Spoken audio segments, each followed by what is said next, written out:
2026, 21 days of prayer for 2026 is here.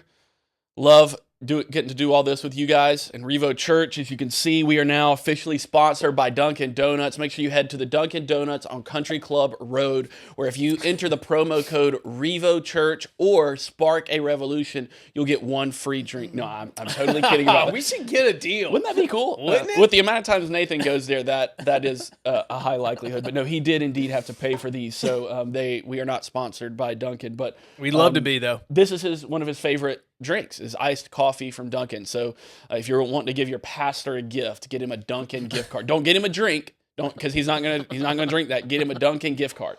The Dunkin' iced coffee is one of your comfort foods of choice. Cold weather day. What else are you feeling? I can drink iced coffee year round, doesn't matter. But there's something about when it gets cool outside, like soups, breads, all the carbs during the cold weather.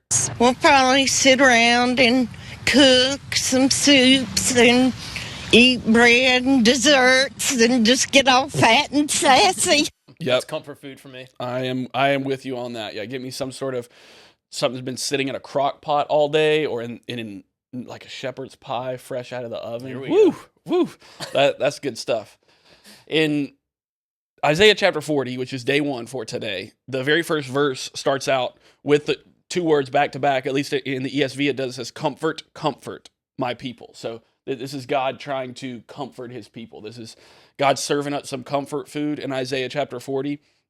And what it is what you could call humble pie. He humbles his people. That's God's comfort food is humble pie. So I like shepherd's pie. God likes humble pie. He wants to get us humble before him. He wants to get us thinking about how great he is, and therefore how dependent we are on him. And that was kind of the theme of the daily devotion today. So if you haven't checked out the written devotion on either the REVO app, or we had printed copies yesterday at the Connection Bar, so you could check that out too if you wanted. Make sure you read those. Don't just do the podcast. I know that Nathan's a pretty face to look at all the time, but this is going to be best. You're going to get the most out of the 21 days of prayer if you do the written content. So in that, we were talking about waiting on the Lord and the weakness that we feel and how tired we can feel, and how sometimes we need that comfort food. And yet God doesn't say, he's not just giving us a soft pat on the back and a glass of water, but God's giving us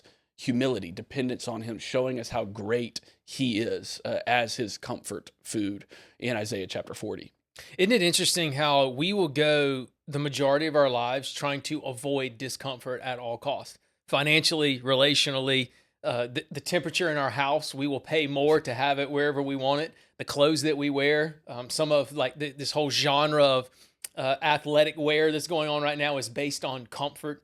But there's actually something that God does in us in the midst of discomfort. And if we're honest, it's uncomfortable waiting.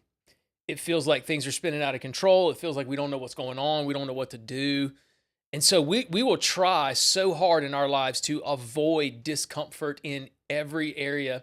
And it sounds like in Isaiah 40 that God actually meets us in a place in the midst of our discomfort and steps in and comforts. One of the roles of the Holy Spirit is a comforter. Yep. But we'll never know that aspect of God if we're not willing to enter into places of discomfort in our lives. And sometimes the waiting is the most uncomfortable, discomforting thing that is a part of our spiritual lives. We all hate to wait on stuff, so that tracks. And physically, spiritually, everything. We don't want to wait. We want what we want when we want it, and exactly how we want it. And yet, oftentimes, God is going to make us wait. I mean, here, these people are living in exile in Isaiah chapter 40. It's God's people, yet they're waiting on their God to rescue them.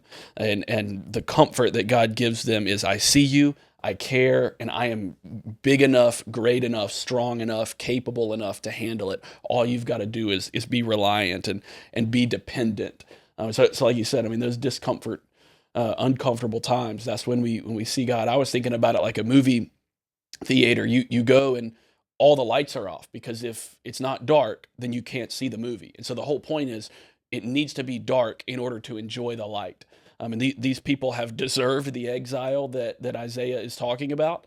And God is saying to them, you're going to enjoy the light, the good, so much more when you've been able to experience the darkness, and you know what it's like. It's kind of like a movie theater or a projector. You got to have all the lights off in order to see it well.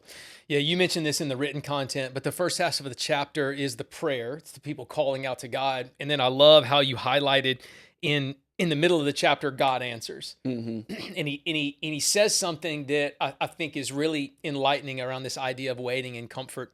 Essentially, God says, well, man, dude, do you not know who I am? Do you not know who you're talking to right now? He doesn't give them the answer. He doesn't provide what they're asking for. He was just like, whoa, let's just start here. Dude, chill. Remember who I am. Remember who you're talking to.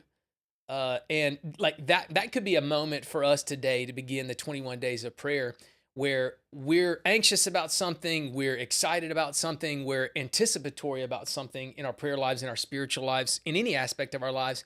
And on day one, we just need to start with looking at God and saying, all right, you got this. Like, you're in control. You've got the reins. You are here. We haven't even started yet, and I'm already anxious. I'm already a little bit uncomfortable. What if it doesn't work? What if he doesn't listen? What if I don't get what I asked for? What if this 21 days doesn't produce the desired result that I want? And I think it's just so good on day one to just bare your heart and soul in front of God and say, hey, I just want to let you know, God, like, I see you. You're in control. You've got this. I need to chill. I need to step back. Yeah. And remind myself that you're in control. Take a deep breath. Yeah, that's what the waiting room is all about. Waiting room is about enabling dependence on God, getting us humble before him, eating his slice of humble pie, realizing who he is, who we're talking to. And then from there, in the waiting room, we'll be able to wait with a sense of humility and dependence on God.